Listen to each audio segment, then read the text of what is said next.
Yeah, so much work goes into attracting this audience. We put so much time and energy, and we burn so many calories doing search optimization and social media and email marketing and pay-per-click and building brands, and we do all this stuff to get people to come to the site, but then what happens?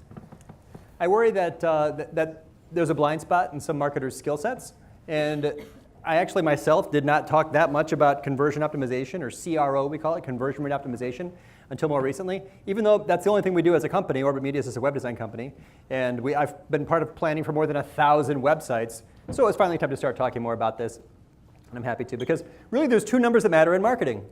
This is the math of digital. Traffic times the conversion rate equals demand. It equals success. So it equals lead generation, event registrants, nonprofit donors, job applicants, e-commerce customers. Whatever your goals are, this is how it works. It's the total number of visitors times the percentage of people who take that action. I'm only partly kidding. I have a new baby boy. He's actually bigger than this now. He's 14 months. That's baby Eli. I'm only partly kidding when I say that I really want just two things for this kid in life. I want to be really good at SEO and CRO, because he is going to be rich if he can just get those two skills down. SEO drives tons of traffic. CRO, maximize the percentage of those people who take action. This is an 8-minute video. We're going to watch the whole thing. Kidding. And he's well on his way. This kid is really good. He's going to be an excellent marketer, I have no doubt. My friend Barry puts it this way. I use this quote all the time. He says, if your website is the mousetrap, the content is the cheese. Right? Marketers have an amazing ability to attract visitors to the website. Mice are not attracted to mousetraps. But it's the web designers, it's the conversion optimization that determines what percentage of them take action. So I'm going to talk about that today. This is the whole point. And this is not an A/B test. We're not going to talk about A/B testing. I'm not going to talk about landing page design. I'm not going to talk about fancy programming. This is a content-based approach. These are kinds of things that you can do without spending a lot of money. These are simply just updating your site through your CMS, where one-time changes could make a big impact on the percentage of people and the amount of demand that you create. Anyone recognize that guy? Someone here might, please. That is Jacob Nielsen, but he's Danish. I guess it's Jakob Nielsen probably, right? The Nielsen Norman Group, nngroup.com. These guys publish everything that we've learned so much about over the years about usability. This is the guy, he's like the major thought leader on the topic of usability. His partner, Donald Norman, wrote The Design of Everyday Things. It's a book that affected a lot of us. So he did a study. He's been doing this forever. He did a study in 2004 that showed the success rate for websites in general. How good is the internet? So he took a bunch of websites and a bunch of visitors and gave them a bunch of tasks to determine the success rate for websites. And then he had the data set, so he did it again in 2016. And he published the results saying that the task success rate in 2004 compared to 2016, that the internet is getting better. That's good. And he kind of jokingly says that the internet will be good in the year 2030 at this rate. It's not good yet. There's problems. We have problems on our websites, and he breaks it down. What's wrong? So this is the goal, is success where everything is easy. Success with minimal difficulty would be second best. So, and he actually analyzes emotion and finds that annoyance is twice as common as pleasure on our websites. That's life in general, I suppose. Yeah, that's common. It's not weird.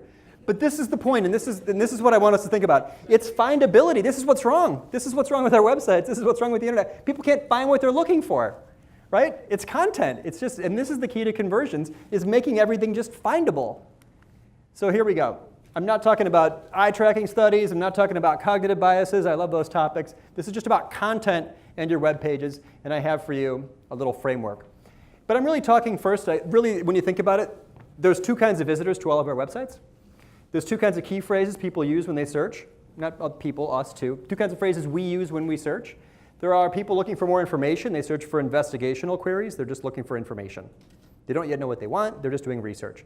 Then there's people who search for the commercial intent key phrase, the phrase where they know what product or service they presume they want to buy. They have the people with their wallets out and people doing more research, right? And research shows us 8 times as many people searching for these informational queries as people searching for the buyer-related queries, right?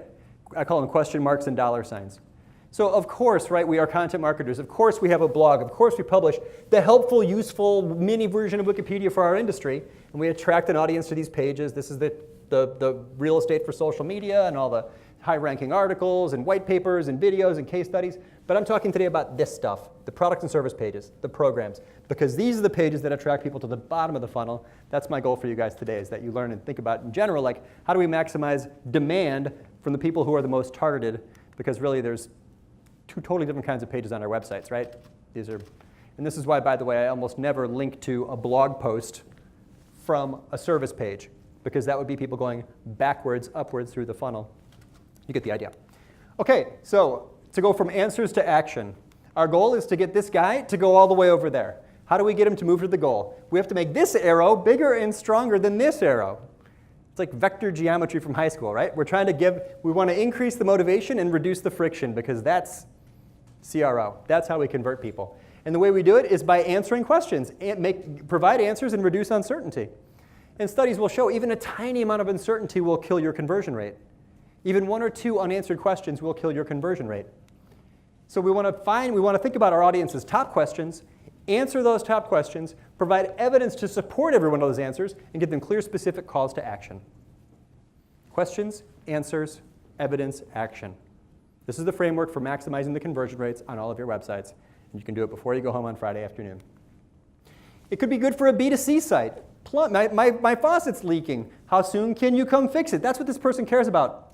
That's the top of mind concern. If you don't answer that, same day on-time service, I'm in a hurry. If you don't answer that, I can find a different website.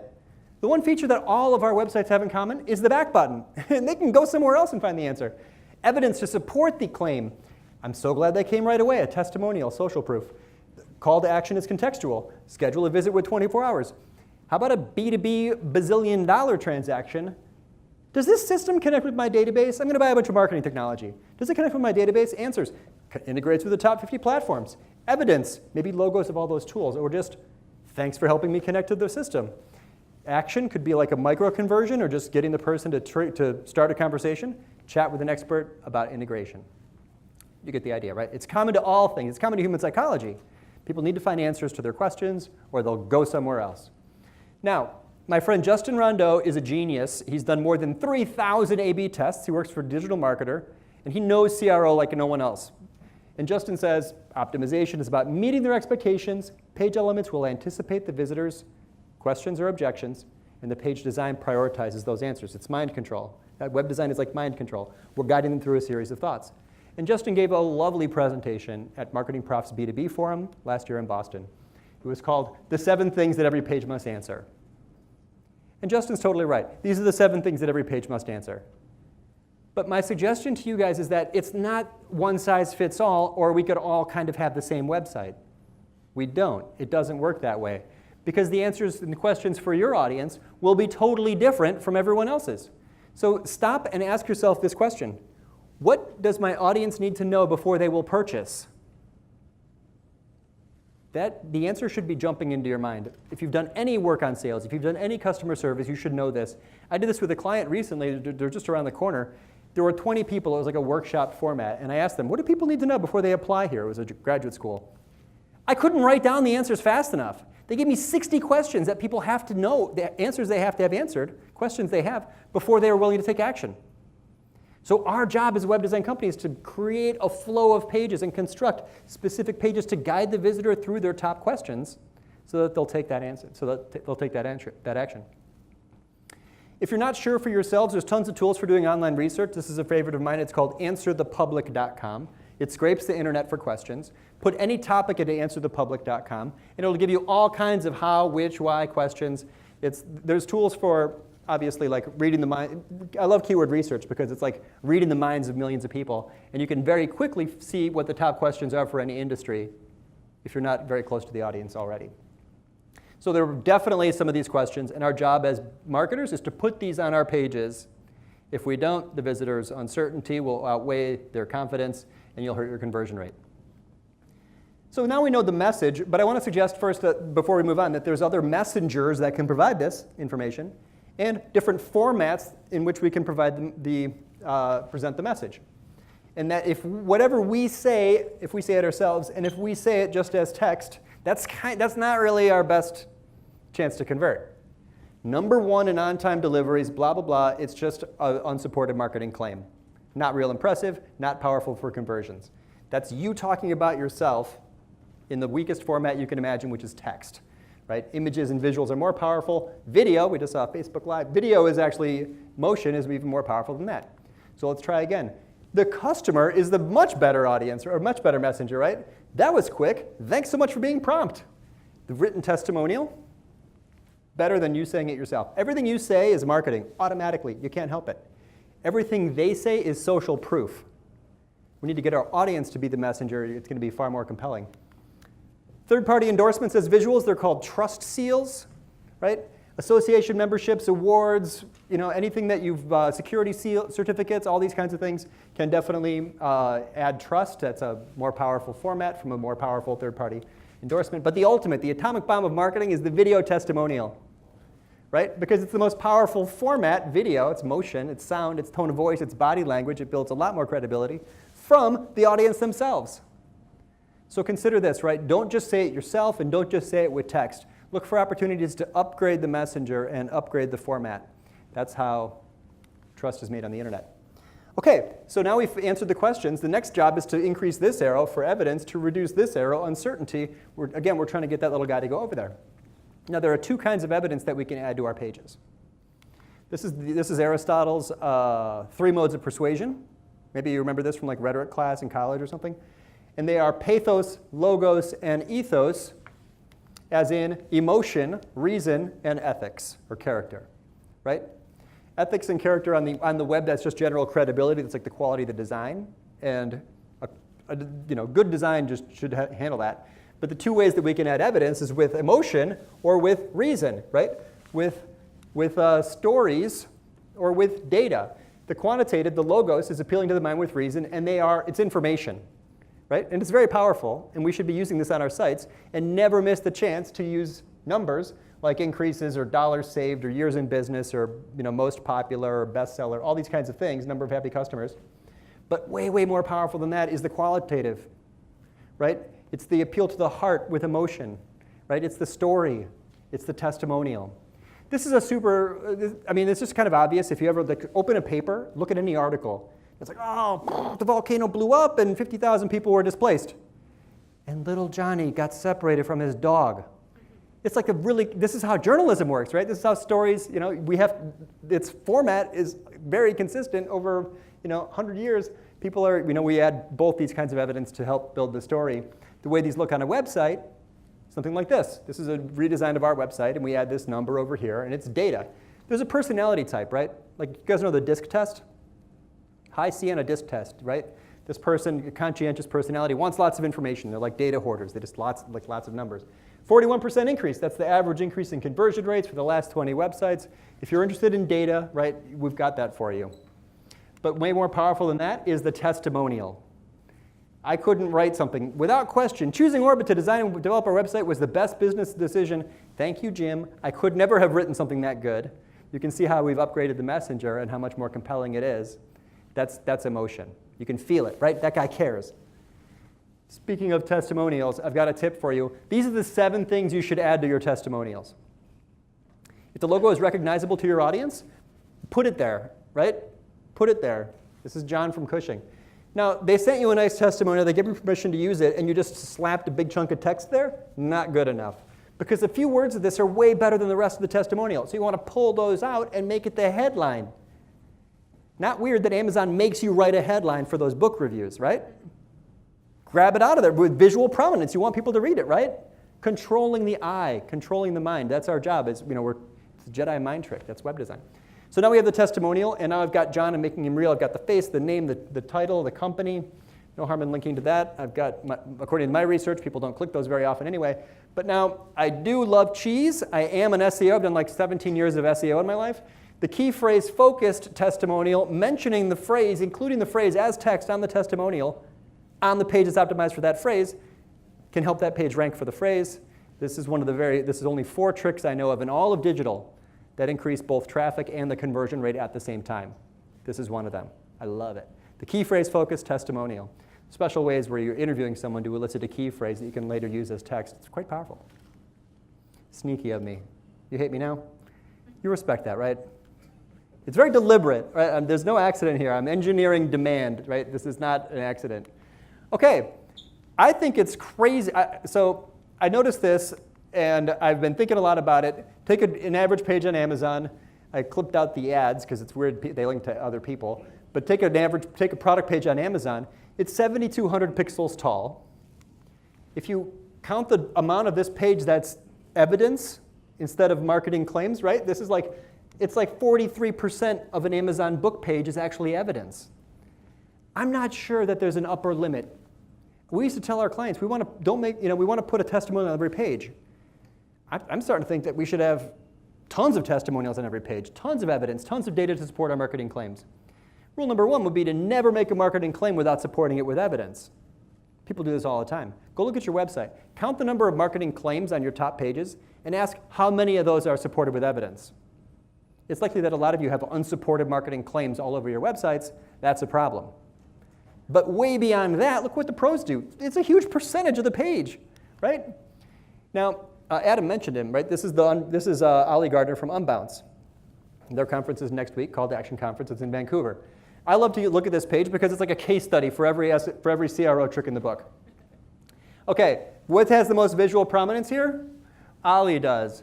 And what's Ollie doing? He's looking at the headline. Do you know this trick? You look where they look. Baby looks at the camera, you look at the baby. Baby looks at the headline, you look at the headline. Ollie hates this example because it's totally overused. But the point is made. That you look where they look. It's an invisible arrow. It's line of sight. You can't help it. We are empathic human beings, and you automatically are pulled in that direction. So that eye direction is not an accident. And so Ollie's looking at his headline. That's quite deliberate. I saw this case study on Conversion XL recently. I just showed you, so it should be obvious. But the guy looks away from the form. The guy looks toward the form. Little arrow, little hand-drawn arrow looks pointed toward the form. Which of these three do you think got visitors to look at the form the most? Who thinks the first one? No one will raise their hand. Who thinks the second one? More than half. Who thinks the third one? I don't know why. These little hand-drawn arrows are crushing it. It's really powerful. I don't know why. We look where arrows are drawn. Take it from. I can't. We don't need to explain it. It's just true. This is just how the human brain works, right? This is visual cues are very powerful at guiding the visitor's attention. Again, that's the job. That's what we're supposed to do here as marketers. We spend all this time driving visitors to the site. Now our job is to steer their attention toward the things that lead to the most profitable actions. Just think what a small increase in the conversion rate can be. It's like basically more juice from every squeeze. You need to work much less hard on marketing if you can increase your conversion rate even a little bit. And by the way, when you improve a form like this or when you add elements, you're making like a very durable improvement to your marketing. Social and email, you got to keep doing them all the time. These are like one-time changes. Set it and forget it. Improve your conversion rate by 10%. It's like, the lifespan of the website. These are major improvements. So there's the data. Yeah, the arrow. I don't know why. The arrow is just try a little hand-drawn arrow. Who knew? Okay, so you're looking at the headline. Great. Book. It starts with a verb. I love it. Book Ollie Gardner for your next speaking event. And then he's got some evidence. Ollie was rated the #1 speaker. This is logos. #1 speaker at 75% of his speaking engagements and blah, blah, blah, blah, blah. Right? And then what does he have next? What's the next thing you see on this page? Big orange button. The big orange button is perfect because the background behind it is blue, and orange and blue are on the opposite sides of the color wheel. They are complementary colors, right? In the context of blue, cool colors, orange, a warm color, will stand out. Green, purple, and blue are cool. Red, orange, and yellow are warm. This is called the von Restorff effect. Right? There's studies that show this. This woman, Hedwig von Restorff, years ago discovered that the biology of the human eye is just scanning all the time, and it sees a pattern interrupter. It looks at that, right? That's visual prominence. So he's being very deliberate when he guides your attention there, and it's not a mistake, right? That smart web designers understand this, and they're very deliberate about when they choose to interrupt the pattern, or when they choose to make a color the action color, right? This answers the question, what color do people click on the most on the internet? The answer? Whatever color contrasts with the rest of the page around it. You've got a warm, you've got a cool page, right? It's gray, it's blue, it's a nice brand. What stands out on this page? The warm colors, right? The Pinterest button. I hope that you guys don't have these on your websites. If you have big candy-coated buttons on the top of your header that really just take people away from your website, ask yourself if you really want your visitors to click on those. is that a good thing for your brand if you're sending people away to places where they're outside your funnel, right? You just send them backwards, upwards through the funnel. YouTube stands out. You send them to YouTube, they end up on this site. If they go to YouTube and they see this video, they're never coming back, right? This visitor just totally forgot what they were doing while they were looking for your products or services. Basically, just be very deliberate about how you use color and how you're guiding visitors through your pages. I would almost never use full-colored social media icons in the header of any website. How is that good for your marketing if your visitors leave and go to Facebook? Facebook is worth $300 billion. They do not need your traffic. I love social media traffic when it comes to us. I don't really want my visitors leaving and going to a social media network. They're unlikely to convert. They're farther away from my form if they're way over there. So I'd probably put these in the footer, probably grade them out until the visitor rolls over them, something like that. Okay, so now we're looking at now it's mind control. He's using his Jedi mind tricks, and now we're looking down here. Check out the text on this button, right? First of all, it's a lot, right? It's like 6 or 8 words. I want Ali to speak at my conference. Look at how he switched the point of view. Second person language. Now he goes to first person language. Have you seen these studies, right? Get your free 30-day trial. Start my free 30-day trial, 90% increase in conversion rate. Use second-person language throughout your websites until you get to the call to action, which is the moment in which you are now participating in the visitor's internal dialogue. It's like Inception. We're putting thoughts in their mind, but it only works if you use it consider using it as a first-person language, because that's how that's the metaphor for their click. What is the click? It's a metaphor for an action, right? We gave them the verb. It's a metaphor, and to participate in that language, we're using first-person language. So now here's the page itself. I'm going to scroll down. He's got a video testimonial from Rand Fishkin. If it's a testimonial from an influencer, that's actually called an endorsement. Scrolling down, there's a bunch of social proof, actually social media content. Scrolling down. Now he's got his marketing claims, right? He's actually talking about it himself and what he does. Scrolling down. This page, I think, would be a little better if he moved this one over to the front. Actually, he did later move this to the front. That's one that I sent him. I'm actually trying to be, I was trying to be clever and use very short paragraphs to get more eyeballs on this. He asked me for one. Michael Agard works at Unbounce, which is probably why he moved Michael to the second thing. Michael's also an amazing speaker. Plus, Michael dropped the F-bomb. I don't know. That probably correlates with conversions. And we get down to the bottom, and Michael, the whole Unbounce thesis is that the conversion form itself should have the attributes of a mini page. It's got a headline, it's called out, it's visually prominent. He knocks out the color, so now it's light on dark. You get down, it's got the button. There's even more. There's another question answered there at the bottom, right? Ali will respond personally within 24 hours. So this is a huge page, 6,800 pixels. 51% of it is evidence. Wow. I don't think there's an upper limit. I don't know that there's such a thing as too much proof, right? Lawyers don't say, oh, great, well, you talked to 2 witnesses, that's probably good, right? No, they make their case until you believe, right? They keep bringing out, they give all the physical evidence and all the witnesses they've got. And by the way, those are also super tall pages. Anyone ever seen a study that showed that shorties perform at better rates? No one has ever seen a study that shows that short pages perform better. Is there such a study? Never seen it. Never. If anyone can make the case or has any data to suggest that short pages have high conversion rates, I'd love to see it. Crazy Egg increased conversion rates by 30% when they made the page 20 times longer. This is a SaaS product. What would a 30% conversion rate do, the lift in conversion rates do for you? You'd be busy. You'd be hiring. You'd be buying software to manage your lead flow. That's real demand. That's going to affect your life. If you own that company, that's going to affect your lifestyle. Like, that's a lot of money. Conversion rate lifts are sometimes huge. Look at the case studies, right? 100% is not weird. Big, big conversion rates. So now the idea here is to spoon feed them and give them everything one at a time. It's a mistake to build, or it doesn't perform as well in studies, to build pages where the eye at any given scroll depth has to fight, right? There's different page elements that are competing for my attention, right? Look, we have to jump around. This is another Unbounce study. We have to jump around. We go down here. Now we've got 2 things, 2 columns side by side. The faces are pulling our attention that way, but this has little icon things. So when Ali straightened this out and made it just one tall page, right, spoon feeding this visitor one piece of information at a time, yes, there's two columns here, but they're of equal weight, and the eye is invited to bounce around because they're the same topic. Guiding them down, call to action at the top, call to action at the bottom, 30% increase in the conversion rate. Because that's web design, right? We have to decide. We're making tough choices. This is design. We're deciding what the most visually prominent thing is at each scroll depth. Gone are the days where people had like 4-column layouts. Deliberately guide their attention through a series of thoughts so that page is basically just emulating a conversation with a salesperson. Here's a quote from St. Thomas Aquinas: to convert someone, go and take them by the hand and guide them. That guy knows a bit about conversion, right? He converted people. Kind of a joke slide. Finally, remove distraction, or almost finally, the 2 tips. Remove distractions. This is not a joke slide. That's an actual screenshot of someone's email sign-up form. What are we doing here? What are we trying to do? You want people to sign up, or do you want them to click on your gluten-free foods link?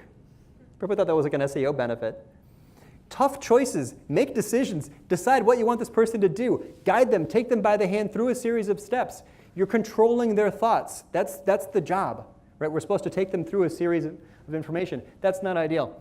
But speaking of email signups, I mentioned this once before I did this in other presentations. This is our old email signup form. It said, we like to share our thoughts about blah, blah, blah, blah, blah. This is an email CRO. This is maximizing the percentage of your visitors who subscribe. We changed it to this. Knocked out color, it's light on dark, stay connected. We dropped the name of the blog because who cares what the name of your blog is? No one ever remembered or paid any attention to what we called it. That's totally irrelevant, right? The people aren't there to read it because they like the name. And then we joined the X number of people who receive what? Biweekly web marketing tips, sign up. A versus B. B got 1,900% higher conversion rates. I'm going to break that down for you. It is prominent. It's big red box. It was sticky. It stayed on the page no matter how far down you scrolled. It's visually prominent. It promises you something. Why would you do this? Well, you get something. What? Web marketing tips. How often? Bi-weekly. What and how often? And it gives you proof as evidence. There's social proof here. Join the X number of people. That's called the conformity bias, right? Also called herd behavior. Also called the bandwagon effect, right? All things being equal, people will do what other people do. So that prominence, promise, and proof use the 3 Ps. So it stayed there on the right. You can see we've since redesigned our site, and now it's here at the bottom. It's a sticky footer. It stays there at all times. It shows you how far into the article you are.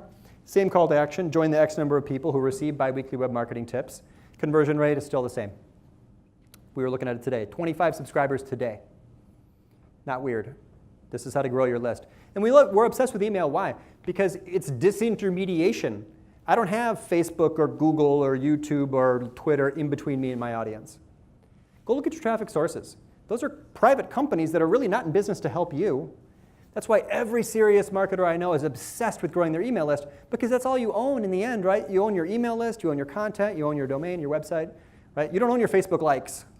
You don't own your Google rankings, right? So this is really, if you were a financial planner, you'd say you need diversity. That's the idea behind email marketing. So if you have a giant list, that helps. This is Content Marketing Institute. If you don't, and you've got it, you can always use another type of proof, which is just like a testimonial there. See how that's Brian Dean from Backlinko. He's got Neil Patel. Doesn't have to be a famous person, but just add something. In other words, your email sign up shouldn't be a little link in your footer that says email sign up submit. If that's all it says, it would be weird if someone signed up for your email. Why would they do that? That would be crazy if someone signed up for your email. You didn't even tell them what they're going to get or how often they're going to get it or if anyone else did it, right? This is the worst email sign-up form in the world. It has 22 fields. It asks you about your income, how much money you make, right? It's scary. You need CAPTCHA text. Ironically, the CAPTCHA text says safe, right? And this company, they were going out of business. They did like an emergency content strategy session. They flew people in from around the country. We're all sitting in the conference room. We're in my office. I said, I got to ask you guys, so what's the plan here? What's going on with this form? Oh, we're going to do some analysis on our subscribers. Okay, well, how's the data collection going? Nothing. No one ever signed up. Why? It's a greedy form, right? Best practices are risky because it's not one size fits all. But generally speaking, yeah, shorter forms correlate with higher conversion rates. So now we're at the bottom. We did questions, answers, evidence, and now we're at the calls to action, the specificity, right? We're addressing findability, which is what Jakob wants us to do. And the calls to action, we find something correlates with high conversion rates, which is more information, specificity, indicating benefits. Create my account changes to create account and get started, 31% increase in the click-through rate on that button. Because it gives you more information, right? These buttons with lots of text are actually performing really, really well. How about this one? Get your membership, find your gym and get membership. 213%, this was from Michael Agard again. He was in Denmark at the time. 213% increase in conversion rates. That is impressive, right? So we have to tell people really specifically what they're going to get. You can see how we're doing it on our site. Did you notice that? Increase my conversion rate. What's in it for me? It's about them, right? Our job is to give them what they want. What's in it for me? So our job here is to increase the benefits. Basically, every visitor on every website is doing a super fast cost-benefit calculation in their mind before they click anything. It's not weird. It's not them. It's us. We are all doing a quick call to like ROI calculation. Anytime you see anything in a social stream, you see it in your inbox, you see it on a search results page, you're thinking for like a split second about, is that thing worth 2 seconds of my time? So our job as marketers, this is true for tweets and Facebook posts and search results and email subject line authoring, is to make the benefit bigger and the cost smaller, to maximize the return and reduce the investment. This is the psychology of conversion, the psychology of click-through rates in general. So instead of, and these are just generic, and I made these using like some button creator, not just do this thing, do this valuable thing, or do this easy thing. That's going to increase the click-through rate. Get the idea? Higher return, lower investment. Don't just download the ebook. Download ebook and solve all your problems today. I might be overpromising on that one, but you get the point. We're just telling people that they're going to get some value. By the way, your designer is going to hate this because on mobile that button's going to stack to be like 6 rows of, it's going to be very tall. You guys can fight that out. Download ebook instantly and start reading now. No, wait, wow, that's faster, good. That's simpler, easier for me. So instead of contact us and start improving your click-through rates today. It wouldn't be weird if that increased your conversion rates by 5% right there. That would be a modest gain for these kinds of changes. Or talk to an expert, reduces the threshold, right? Reduces the psychological jump. Talk to an expert about your button text, right? It doesn't sound like I'm going to have to spend any money, lowers the investment. I'm just going to start a conversation. You get the idea. This is what we're doing on our site. What is your digital strategy? Visitors, blah, blah, blah. There's a picture of Sarah. You can imagine this, right? Discuss that I think should be we should try that. Yeah. Just an idea. We should test this. Discuss your website with Sarah, right? This is the conversion. This is the goal. This is the bottom of the funnel, right? I'm plugging holes in the bucket. Instead of adding more water, I'm going to maximize the percentage of the visitors who take action on our website. So wrapping up, we're going to find and fill the gaps. If there's a question they have that you left unanswered, your website is unsatisfying. If you made any marketing claims without supporting them with evidence, it's just weak. You did not build your case, right? And if your calls to action aren't there, which is common too, right? This is Ollie's #1 point about calls to action. Have a call to action. Go look at the bottom of your service pages. Do they just end? Do they just stop with no call to action at all? Right? Then your page is not compelling. You're missing an opportunity. A couple pet peeves. If it is frequently asked, maybe it should be on the page where the question appears in their mind. This is Jakob Nielsen's point about findability. If that's a frequently asked question, why should I have to click on that other page and scroll down and scan through and try to find it? I thought you said it was frequently asked. Why wouldn't you put it on the page where it was relevant, where it supports answers the top question? And what is a testimonials page except evidence out of context? Go look at your analytics. If you have a testimonials page, go look at your analytics and ask yourself how popular that page is. I didn't put a screenshot. I was looking at a site recently. It was the 31st most popular page. That's not best foot forward. That's best foot backwards. That's best foot like way back. That's like hiding your best foot in a closet way behind you. Because this is good stuff. You want people to see it. Why would you package it all up and stick it over there? Right? Build these pages so that they specifically are guiding the visitor through a series of thoughts. Question, answer, evidence, call to action. Answer, evidence, call to action. Answer, evidence. This is all one page, right? As soon as the question pops into their mind, they're seeing the answer and evidence to support every one of those marketing claims you made. The ROI, we're going to do okay. Hope I'm not going long. She's fine with me. Okay, good. I'm always worried, like, time is an issue.